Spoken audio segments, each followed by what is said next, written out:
So you're fighting this guy, Dwarven Ancestor? Well, now that I've got any equipment stuff, I may just shoot for something else. Yeah. Okay, we played Thunderstone Advance, Towers of Ruin by AEG.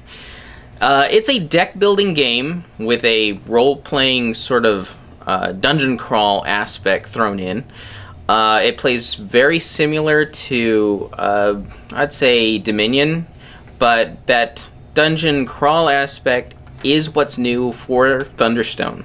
The story behind it is that the bad guys, which range from a number of undead type things to just evil devil type things, has taken the Thunderstone, and you are in charge of a group of heroes to rescue it, take it away. Not really sure. There are several starting scenarios where they put a story in, like, the first thing you recognize is insects.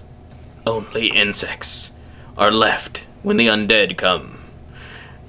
But the overall playing of the game is you play until the Thunderstone comes out. The strategy is not very apparent.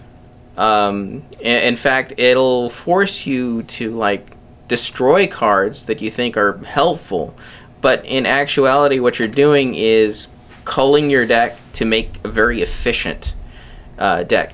So the best moment for me in the game is where I was picking up on a very easy strategy where I was getting experience for free, using a hero's ability to level up my guys, and I wasn't even destroying the monsters I was attacking. I was just using that mechanic to level up my guys when everyone else was stuck with level 0 nobodies.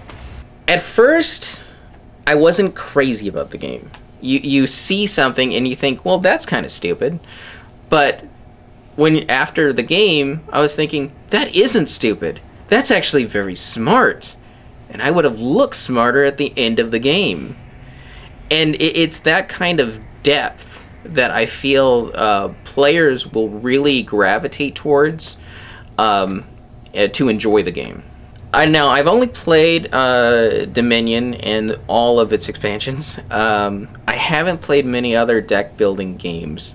But one thing I did notice that Thunderstone did was the dungeon crawl. It's not so much you build a deck and your deck is awesome. It's you're building a deck and now you have to do something with it. And that makes it stand out in the deck-building genre. This game really appeals to the hardcore gamer who likes to plan and strategize. But the players will have to look very carefully and plan to get the most out of the game. So it's really a hardcore gamer's deck building game.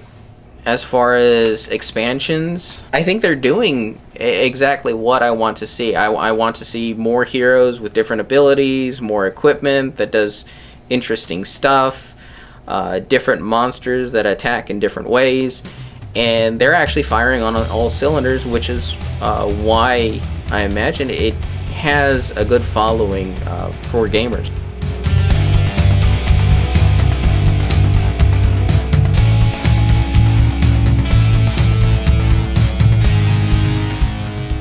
The first thing you recognize is insects.